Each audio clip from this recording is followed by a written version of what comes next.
Hello friends, good evening. I welcome you all to this particular edition of Daily News Analysis. So we are in this phase of prelims preparation since last few days, since last 1 month at least.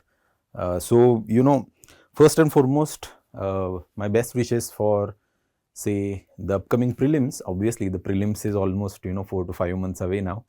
Still, the best wishes are always carry forward when you think about it. In general, in our earlier DNA episodes, the ma'am showed you about the video of the lonely penguin. See, although that penguin is going lonely, there is certain method to his madness. Okay, so first and foremost thing to understand and the right lessons to take from that particular penguin's journey is having the right approach and right mindset for say your goal. So for the upcoming prelims, that's the key here. So do not mindlessly read everything there is. Just focus on doing targeted preparation, prepare proper plan, prepare proper strategy and stick to it. Even on that path, if you have to walk like a lonely penguin, that is totally fine. Ultimately, you will reach the destination. Okay. So that's the right lessons that's the right lesson that we have to take from that particular journey. Okay. So with that particular lesson in mind, let's look at today's topics. See, most of the time, yesterday the big event happened, essentially the release of economic survey, and in the upcoming times we will have the budget discussions as well. So essentially, most of the time, the discussion in the upcoming 1 week at least will revolve around budget, economic survey, etc., and the critical details in both these documents will be discussed as well. From the perspective of say the today's DNA, I have covered very limited when it comes to economic survey part. Okay, so essentially the thing here to understand is economic survey. I will just give you the brief account about the economic survey. Our dear Vibhaja sir will holistically cover economic survey and budget. So essentially, I request all of you to attend his sessions in the upcoming times on economic survey and budget. Very deep and deeper, very critical analysis he will give, some very good insights from the perspective of say exam. So I am leaving the detailed analysis of say economic survey to his lectures. So essentially, just in this particular DNA episode, we are going to discuss some important aspects associated with economic survey. Okay. Second important news is about SC staying 2026 UGC campus equity rules, calls it too sweeping. So this particular news is also very important. Okay, SC, obviously Supreme Court has used its plenary power under Article 142 to declare these to stay these campus equity rules that have created the huge furore. We have covered in our other sessions this particular aspect as well, and in our upcoming beyond the classroom session also, this particular UGC rules and why they are controversial will be covered thoroughly as well. Okay. The third important article again is critical minerals are strategic choke points in energy transition. So I have taken this particular short small news from the newspaper. See, otherwise the newspaper, whether it is the Hindu or Indian Express, is full of economic survey and its specific topics. But this particular point here is very important from the perspective of prelims because of two things in this particular article: critical minerals and second one, strategic choke points. So essentially, the article economic survey is calling critical minerals and its hegemony and its dominance by certain countries as a strategic choke points. So essentially, two concepts here: critical minerals and strategic choke points. Strategic choke points from the perspective of say geography are different. So that is also very important from the perspective of prelims. So important analysis, important article here. From moon to MRIs, how space research has transformed healthcare. So this particular science article from the Hindu is very, very important. The space application in healthcare, one of the best articles for say science and technology mains part, okay, very, very vital. So stay tuned for that particular article. New inflation series, foods weight to fall to 37% from 46%. So new CPI series has come with the new base year, that is 2024, and in it, in the new CPI series, food weight has been reduced to 37% from 46%. So very huge update from the perspective of say inflation targeting going forward, and it will have an impact on RBI's monetary policy, inflation targeting decisions as well. So stay tuned for that particular article. So the first important article is about obviously the release of Economic Survey 2076 before the budget. See, very, very important highlights that are there in this particular budget. The risk analysis part given by our CEA, that is Chief Economic Advisor V. Anant Nageshwaran, is important.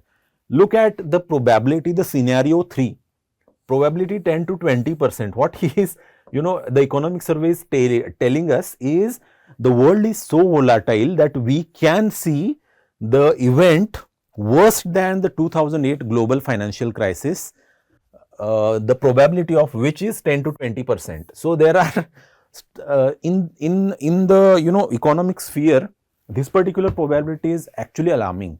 Okay, so 10 to 20% chance of we having some sort of crash in 2026, which will be worse than 2008 financial crisis. So huge sort of I will say uncertainties and unpredictabilities in the market, current market. Obviously, one of the reasons for it is Trump's tariff policies and overall geopolitical churn that is ongoing. Even economic survey has called India a victim of geopolitics. That is very, very important statement here. Although India's macroeconomic fundamentals are as strong as ever, but we are not seeing the corresponding results, whether in FDI arrival or FII arrival, or whether in the strength of the rupee. Rather, rupee has weakened in recent times.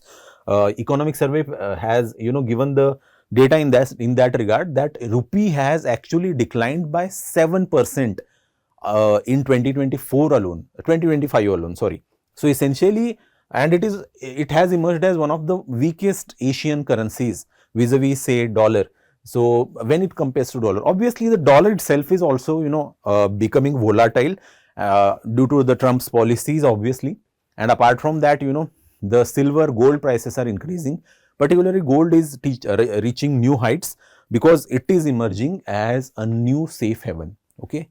So important analysis, important points given by the economic survey. By the way, let's look at it.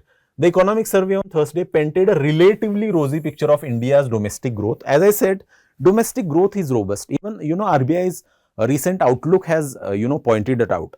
So essentially, domestic growth is robust, raising the country's medium-term forecast to 7% from 6.5%. So 7% growth is reachable. That's what economic survey is saying in the medium term. However, it simultaneously outlined a relatively grim outlook from the global economy. So global uncertainties and unpredictabilities will, we will see the picture, grim outlook rather, estimating a 10 to 20% chance of crisis worse than global financial crisis of 2008. As I said, even its best case scenario is continuation of condition as they were in 2025. The 2025 conditions are not that great either, but to certain extent, if the conditions remain as it is like in 2025, increasingly less secure and more fragile world we will see. In 2025, we have seen so many geopolitical and geo-economic churns that are ongoing in the world. In the upcoming times, the geopolitics and geo-economics will remain the cause for worry for the global economy. The survey authored by Chief Economic Advisor V. Anant Nageshwaran, tabled in Parliament by Union Finance Minister Nirmala Sitharaman, obviously, went on to say that each of its 3 probabilistic scenarios for the globe could pose risks to India. So risk analysis, 3 risk scenarios, important. That's what economic survey is all about. It gives us some sort of insights on India's upcoming sort of economic future. Okay, and it gives it gives us very innovative and innovative picture overall. Okay, and with some innovative concepts as well. Earlier economic survey has given us the concepts like UBI, universal basic income, and whether it will work for India or not. Okay, so some of the best ideas have come from economic survey. Okay, very important for India. The key drivers of higher medium term growth outlook are the growth of capital, improved labor participation, and greater efficiency in the deployment of these two factors of production. So two factors of production have been given, obviously the capital and labor. Tell me in the comment section what are the other factors of production. Factors of production, very very basic, from say the 11th and 12th economics book. You must have already knowing this. What are the factors of production? Already there are two factors of production that are improved, that are mentioned here, labor and capital. Mention the other two. Economic survey of India. Obviously, let's see some of the basics. Who prepares the economic survey? This is also very very important, by the way, from the perspective of prelims. Prepared by the Department of Economic Affairs in the Ministry of Finance. Remember that economic affairs in the Ministry of Finance prepares the economic survey under the overall supervision of Chief Economic Advisor, CEA, to the Government of India. Okay, so this part is very very important. The Department of Economic Affairs in the Ministry of Finance. Remember, that's what prepares the budget, the economic survey, presented in Parliament by Union Finance Minister one day before, essentially one day before the budget. Under what rules and constitutional provision? See, economic survey is not mandated by the constitution nor required under any law or rule. Remember that it is just an convention. It is a conventionary document. Tradition started way back in 1950 and 51. The economic survey has no legal binding. It is advisory in nature. So it is just an advisory document. Okay, so a very very important document, by the way. Although if not say binding, the risk analysis, very important, as we already discussed some of the risks that are there. The various scenarios, the long term, the worst case scenario where we can see the event worse than the global financial crisis, and the best case scenario itself is the continuation of conditions in 2025, which were always or which were already rather volatile and uncertain. The growth outlook and reform impact. Economic survey predicts 7.4% GDP growth for 25-26. Q3 now cast of 7% and estimates 6.8 to 7.2% growth for 26-27. Remember that 26-27 ke liye on average economic survey is predicting 7% growth and 7.4% growth for 25-26. Okay, very important. Just note down some of the data points. It notes sustained reforms since 22-23, especially in manufacturing, logistics, FDI liberalization, tax simplification, MSME support, and public infrastructure. We have seen some sort of reforms, in all these sectors, have strengthened the corporate balance sheets, boosted formalization, and improved tax administration. See, the balance sheet problem was there because of the NPA issue, and to a certain extent, we have tackled the NPA in the recent years. Collectively, these have raised medium-term potential growth of around 7%. Global scenario for 2026, we have already seen the global scenarios. Emerging risks, AI and financial fragility. The economic survey highlights AI and the uncertainties and unpredictability associated with the impact of AI overall. A key emerging risk identified is highly leveraged investment in artificial intelligence. See, there is most of the time, it seems there is some sort of bubble when it comes to AI. Okay, and at any point of time it will burst, because essentially none of these companies like OpenAI or rather Google's Gemini are essentially profitable yet. Okay, so to certain extent, but their valuations are touching like crazy heights in the in the US markets or even in Indian markets as well, and that is creating some sort of financial fragility in the market. A correction in this segment could tighten financial conditions, heighten risk aversion, and spill over into the broader capital markets, especially even if accompanied by geopolitical or trade disruptions. It is very much, very true. Particularly when it comes to AI, AI is, driven by the chips, GPUs. So essentially, and that's where, US versus China tussle comes into picture. So essentially, and when it comes to China, its preparation for, say, invasion of Taiwan is also important, and Taiwan being the major manufacturer of chips, means is at the anchor point for, say, chip led AI growth. So to certain extent, this particular event, this particular geopolitical dynamic will have huge implications of on AI and overall fragility in the global markets. Implication for India and policy response. While India is expected to relatively better place than many economies across scenarios, all pose a common risk of capital flow disruptions. Very true. See, whenever such global level disruptions happen, India cannot be immune to it, but although relatively better positioned to handle because of its strong fundamentals, capital flow disruptions will have impact. And pressure on the rupee. Essentially, even now we are seeing the pressure on the rupee, particularly rupee has touched 92 per dollar. So that is something, it is worrisome. To mitigate this, the survey stresses that need to attract sustained foreign investment and boost export earnings. So that's why, recent times the EU-India trade agreement, the mother of all trade deals, is important. Okay, it will improve our export preparedness or export competency rather. Geopolitics, rupee weakness and the capital flow paradox.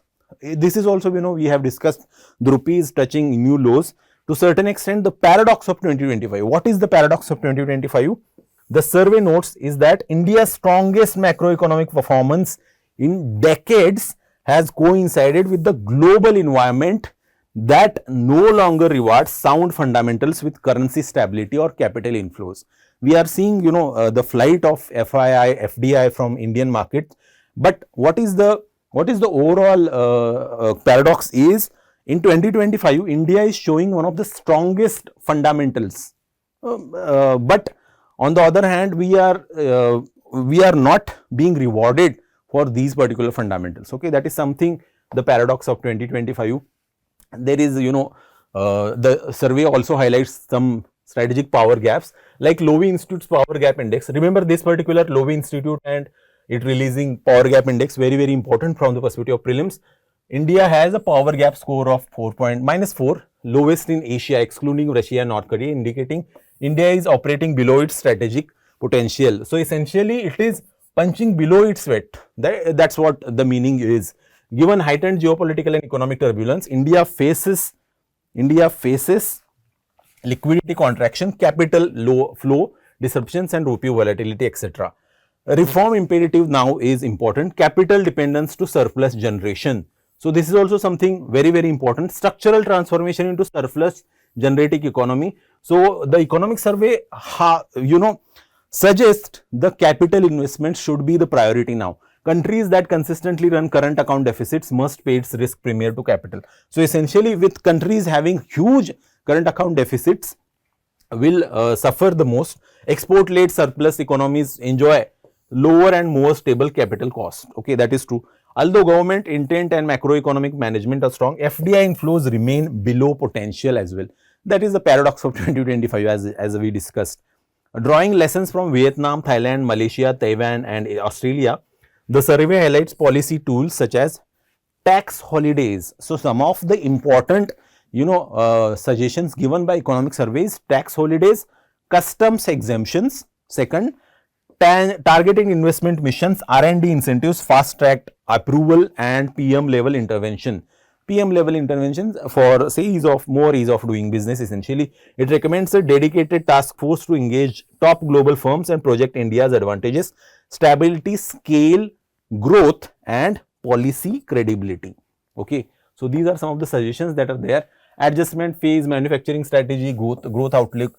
Manufacturing is, has, emerged as a strong sector of growth when vis-a-vis, say, India in recent years. FY27 is expected to be year of adjustment with domestic demand and investment strengthening. The survey emphasizes manufacturing competitiveness and exports are critical. Essentially, that's why that EU deal is important. fiscal populism of at the state level an emerging risk. So this is also very, very important, and it is highlighted rightfully by the economic survey. Fiscal populism by the at the state level. Many states are announcing these freebies, that free bus travel, or rather cash incentives for women electorate, etc., etc. It is leading to rising fiscal populism among states, with unconditional cash transfers crowding out capital expenditure, and it is crowding out. So this concept is also very fundamental. Crowding out. Just in comment section, comment what exactly is the meaning of crowding out. It is but obvious. Crowding out capital expenditure. Revenue surplus states declined from 19 to 11 in 2025. So this is also alarming. Earlier revenue surplus states in 2019 pre-pandemic, it was 19, okay, number of states with revenue surplus. But post-pandemic, it has decreased to 11. So what it indicates is more and more states are announcing the freebies. They are relying on fiscal populism. Essentially, the parties announce these freebies to win elections, but the overall, budget math doesn't allow such a large C. With Indian government bonds now globally indexed, okay, global indexation we have recently seen, weak state fiscal discipline increasingly affects sovereign borrowing cost. Obviously, it will affect. Some important highlights: education and health. I have highlighted education and health related, aspects of the economic survey in these slides. Just go through it, but I suggest you to just attend the Vibhaja sir's lecture on say economic survey and budget for holistic analysis. Okay, he will cover each and every topic of economic survey in detail. Okay, I have just highlighted some of the important aspects of the economic survey as they are there in main news today. Okay, that's it. So national education policy aims to expected years of schooling from 13 to 15 years. Economic survey identifies uneven distribution of schools as major hurdle. This is very true. Economic distribution of schools, rather also the quality of schools is also an issue. Only 17% of rural schools and 38% of urban schools offer secondary education. This shortage aligns with data saying that most out of school children are aged 14 to 18. So say primary, primary literacy we have achieved, but to certain extent out of school children are more in 14 to 18 age gap. So this also, data point is important. Okay, so just note down some of the data points in this particular slide as well. Lower secondary enrollment and high dropout rate. As we said, the dropout rate in 14 to 18 is very high. Okay, skill education and vocational gaps have been identified. The high dropout rates make school-based vocational and skill education very urgent. Over 91% received no skilling at all. That is also something, the people between say 14 to adolescents between 14 to 18 age group, only over 91% hasn't received any skill based training yet. Higher education, what is the scenario? Capacity and internationalization. Internationalization is the feature, this year, and that has been highlighted in the era of Viksit Bharat in the budget also. The Viksit Bharat Shiksha Adhishtan Bill 2025. So this is the bill aims to replace fragmented and overlapping regulations and support these reforms. So essentially we will see the HECI bill that is in consideration of the government to replace say UGC and all those things. Okay, in the upcoming times we will see developments in that regard as well. Institutional and expansion and government view. You can clearly see the internationalization in operation. Survey calls for tackling rising digital addiction, mental health problems. So this is about health. Okay, so essentially rightfully the survey has highlighted mental health issues. Okay, so this is also very, very important. The economic survey has flagged the mental health issues, and what it suggests is a greater platform accountability for harmful online content as well. So this is also very important. Many times cyberbullying and mental health aspects are associated with social media, the online platforms is also emerging as a cause of worry. Expand the Telemanas program. That's what economic survey recommends.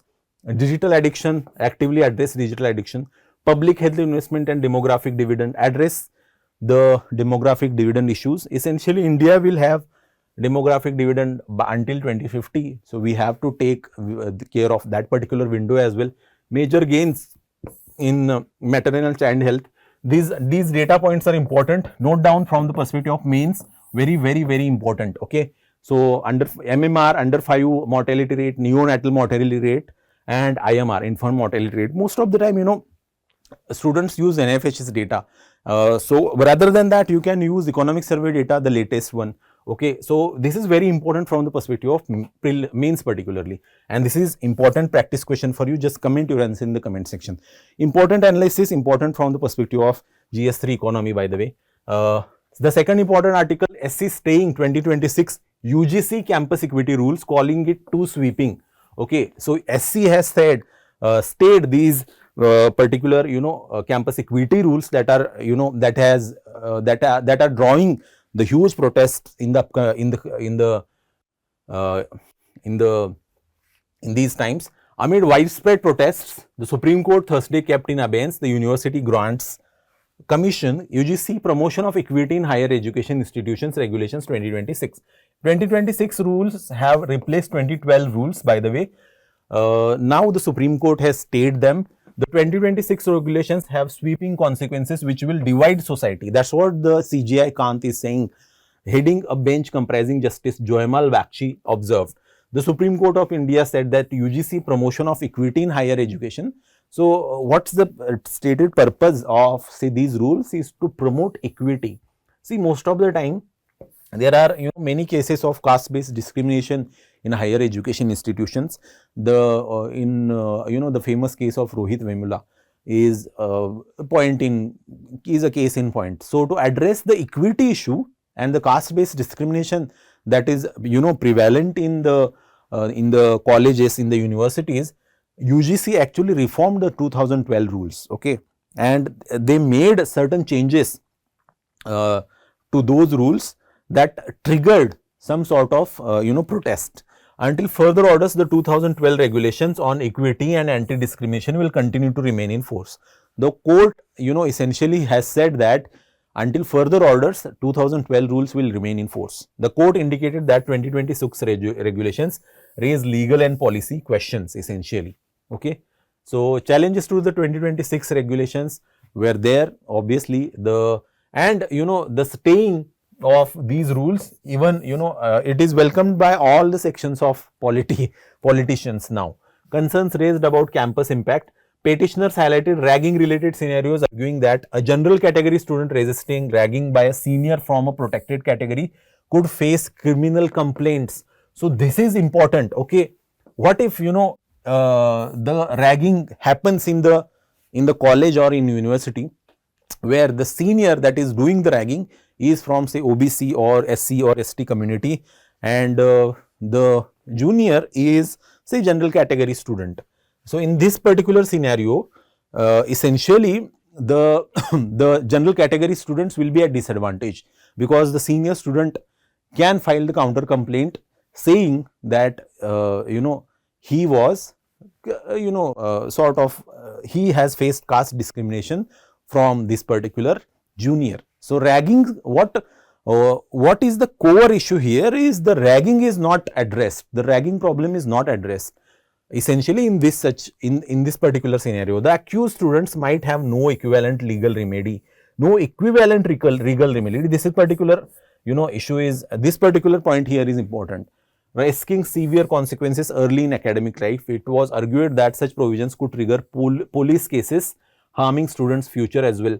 So such such rules will trigger essentially police cases, and in education life, in the student life, such police cases harms students' overall viability for, say, a career going forward. Arguments for and against, obviously there are pro and there are against the regulations. Indira Jaising, for that matter, argues against keeping the regulations in abeyance, stating that it addresses a real and continuing problem of caste-based discrimination. So what she is saying, it is trying to address the discrimination faced by Dalit and historically oppressed students, while the petitioners argued the discrimination in campuses is not solely caste-based. This is also true, okay, and should be addressed more broadly. So more broader rules are needed, more specific rules are needed, and the current rules, the 2026 UGC rules, were rather very vague and not well defined. Court's broader observations are also important. Chief Justice Kant questioned the wider social impact, asking how society could remain cohesive if divisions are institutionalized within campuses itself. So this is also something important and interesting. Okay, core issues going forward. How should discrimination be defined and addressed in higher education through targeted protection or all inclusive framework? So what should be the way forward now? Okay, so that is something very interesting and important. We are going to see what sort of rule changes the government comes up with.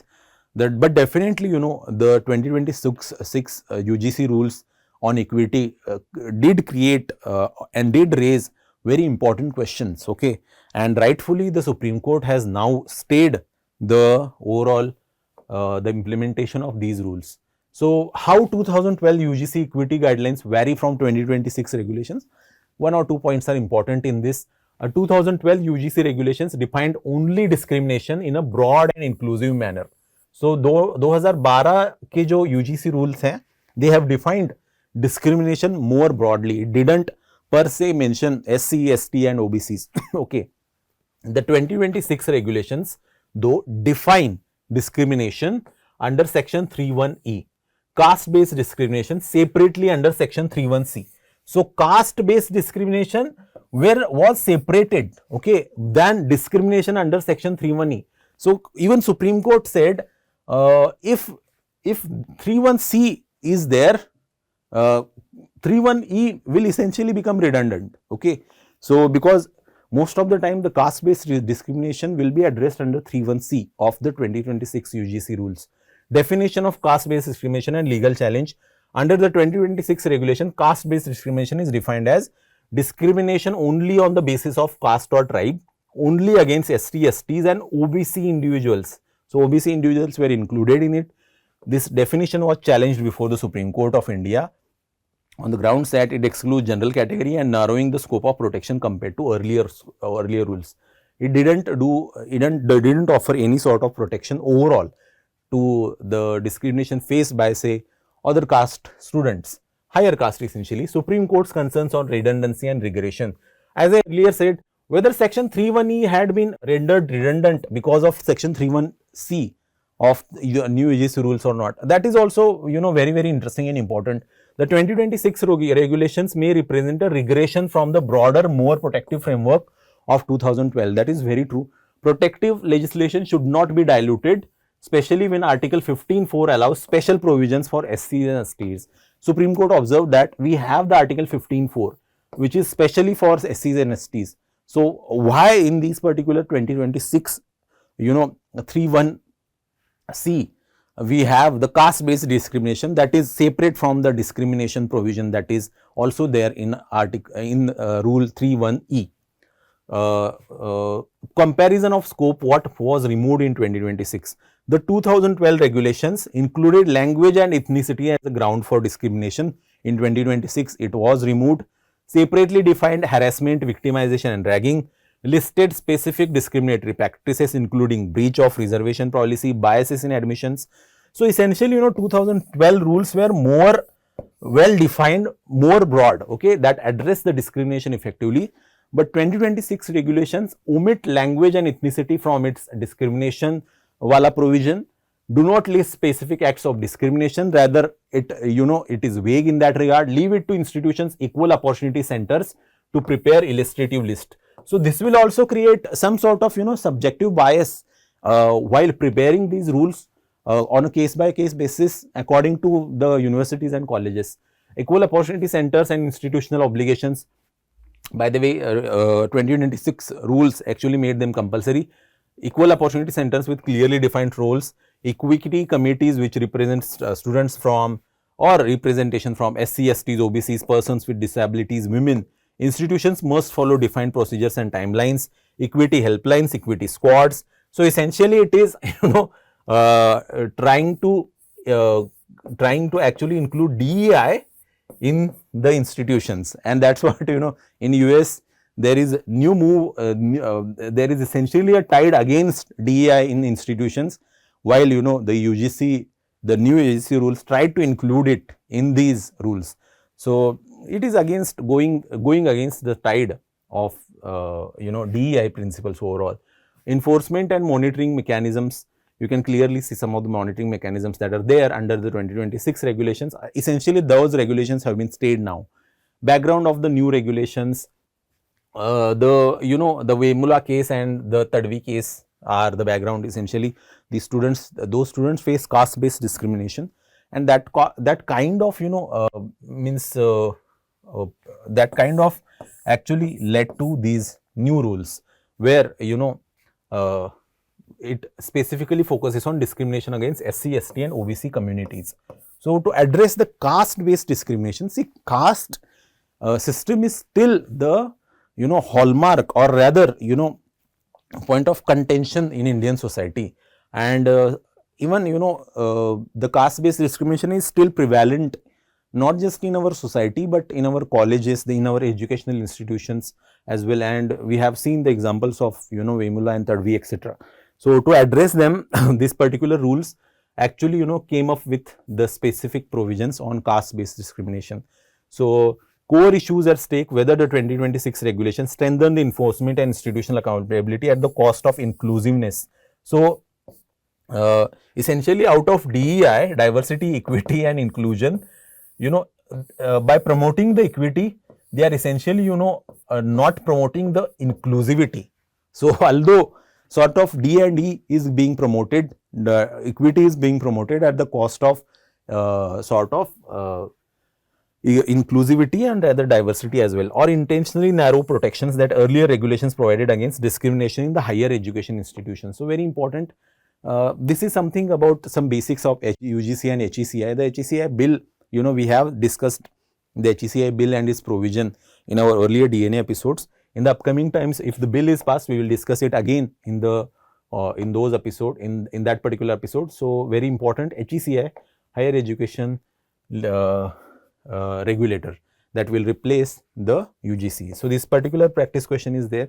Just comment your answer in the comment section. Third important article is about critical minerals being a strategic choke point. So, essentially the article argues, the economic survey has said that critical minerals have emerged as choke points, critical choke points, the strategic choke points. The first, according to the CEA, the existing dynamics could prompt three broad challenges for developing countries. The first of these entails presenting barriers because of the associated upfront cost and ongoing expenses that can be quite steep. Okay. So, there are certain challenges for managing the critical minerals for say the developing countries. What are those challenges? Associate high upfront cost and expenses that can be quite steep, okay, because of say the domination by certain countries. The other relates to potential narrow defined or asymmetrically enforced standards. So, why this particular point is a concern? Because essentially the dominating country can have the uniform say on enforcement standards. For example, that is what China did. Okay, when faced with some sort of geopolitical pressure, it used critical minerals as a strategic tool. They could trap developing countries in the lowest value segments of supply chains, exporting raw materials whilst value added processing and manufacturing continue being concentrating in advanced economies. So, that is what has happened in China also. Why China has emerged as a leader in critical mineral is one of the reasons is this, rightfully pointed out by economic survey. So, they are essentially processing and manufacturing, while the raw material part they are essentially importing from other countries.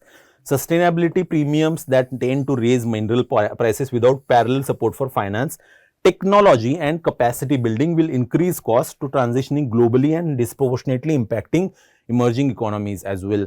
So, critical minerals are emerging as strategic choke points. That is what economic survey is saying. Okay. So, this is the critical mineral map for India, very important. Just observe this particular map very carefully. Okay. But before that, you must also know the critical mineral list. Okay. There are 30 critical minerals, by the way. The list was released in 23 and amended in 2025 also. So, very important. You must know each and every element that is there in the critical minerals list of India. Okay. In recent times, USGS, that particular news we have seen, the United States has actually included silver under its critical mineral list. So the silver prices have risen. The one of the reasons is also the stockpiling by United States in that regard. So critical minerals are very important. This particular map is there, has been given by the ministry itself. So you can go through it in detail. So this is also something important. You can pause and go through it. Critical minerals that are essential for economic growth, vulnerable to supply chain disruptions. Obviously, critical minerals are driving the overall growth of EVs, of say energy transition, defense, aerospace, electronics and semiconductors. India's push for EVs, renewable energy and strategic autonomy makes it very, very critical. And some of the critical minerals have been mentioned here. Okay, so just go through it. Very important. Availability of critical minerals in India. This particular chart is also important. Okay, institutional and policy framework, national critical mineral mission. So we will see what sort of policy changes does the budget 2026 will include in this particular scheme. Okay, so very important. Keep a tab on critical mineral related schemes in the budget. Very important. National mineral policy is also there, and Khanij Videsh India Limited, that is specific entity. Okay. Global strategic partnership, we have seen so many partnerships in that regard. Mineral security partnership essentially with Australia, Argentina, Chile, African nations as well. So key challenges you can see clearly in producing the critical minerals. But from the perspective of say mapping, strategic choke points are important. So I am listing out some 7 to 8 choke points here, and know the location of each and every one of the choke points. Okay, very, very important from the perspective of prelims. First and foremost is Strait of Hormuz. So Strait of Hormuz, very, very vital, very important, between the Persian Gulf and the Gulf of Oman. So between the Persian Gulf and Gulf of Oman, you have Strait of Hormuz. Critical for global oil exports, around 20% gas, 20% passes from here. Sensitive to Middle East tensions. Strait of Malacca is another one. Okay, here Strait of Malacca. Malaysia, Indonesia and Singapore between, connects Indian Ocean with Pacific Ocean. Very important. Let's see next, which is the strategic choke points. Bab al-Mandab Strait between Djibouti territory and Yemen, which links Red Sea with the Gulf of Aden. Remember each of these strategic choke points, very, very, very important. Gateway to the Suez Canal. Fourth one is Suez Canal itself, artificial waterway in Egypt, shortens route between Europe and Asia. Another important choke point is Panama Canal, Atlantic and Pacific Ocean. It links Atlantic and Pacific Oceans. Very important choke point. Rather, the United States, the US president has threatened to, take away the Panama Canal from the country Panama itself.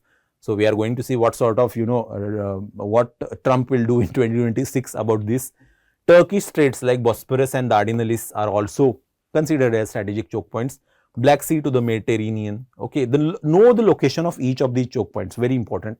Danish straits are also there between Baltic and North Seas, are considered also one of the choke points. So Danish straits also you can go through on the map. Okay, Lombok and Sunda straits, alternative routes in Indonesia used when Malacca is congested or restricted. So Lombok and Sunda straits are also strategic choke points. So from the perspective of geography, this particular point is very, very important. This is a practice question for you. Just comment your answer in the comment section for this particular question. Very important question, by the way. The next important article is about, say, from Moon to Mars, how space research has transformed healthcare.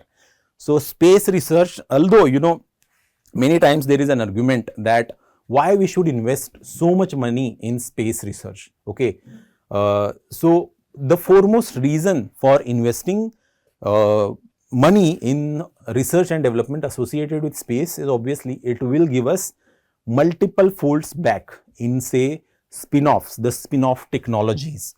So similarly, due to the developments in space sector, the space science and technology, we have seen the transformed healthcare in recent times as well. Many of us may not know this, but healthcare spin-offs from space have have been there, which we don't know yet. A significant number of them, however, have contributed to better healthcare on Earth. Under the United States Space Program, NASA, there are over 2,000 such spin-offs. So under NASA, more than 2,000 spin-offs are there associated with healthcare. ISRO's current annual budget is only about 13,416 rupees. crore rupees, sorry, is 6% of the NASA's annual budget. Over 350 technologies have been transferred to Indian industries, including several in health and biomedical sectors. You can clearly see with so less budget, the amount of the staggering amount of technologies or patents, rather the essential, essential research that the ISRO is providing to other industries. Just a few examples include ISRO's VSAT terminals and VSAT enabled mobile medical units to facilitate healthcare delivery in remote location, and endoscopic catheter mounted impedance probe to assess mucosal health, a capacitive sensor to detect malignancy in leukocytes, ISRO Smart Limb, a low cost bionic limb for amputees, and artificial polyurethane foot as well. So, note down some of the important points here. Okay, in this particular article is more important from say science and technology mains part. Okay, so mains के perspective से ये बहुत important article है. Many times giving the specific examples is very important. Note down some of the important data points, the examples here. Okay, so this particular slide here actually gives you the overall snapshot of what are the diagnostics and imaging spin-offs from say space technology. Medical imaging in ultrasound, CT, MRI and mammography come from planetary and space image analysis. You can clearly see this particular aspect being most important. NASA technologies improved image contrast, reduced noise and clarified tissues. These tools were first used for Earth observation and plasma physics data. So essentially जो हम ultrasound MRI scan वगैरह करते हैं उसका origin है NASA space technology, NASA's earth observation plasma analysis data and its overall imaging processing. Image techniques like filtering, age detection and deblurring came from lunar and planetary studies. So you can clearly see the sort of impact the spin-off technologies have on the overall healthcare, diagnostics and imaging. Obviously, infrared ear thermometers evolved from stellar temperature sensors. This is one example here. Portable blood analyzers were developed for microgravity testing, led to today's point of care diagnostics.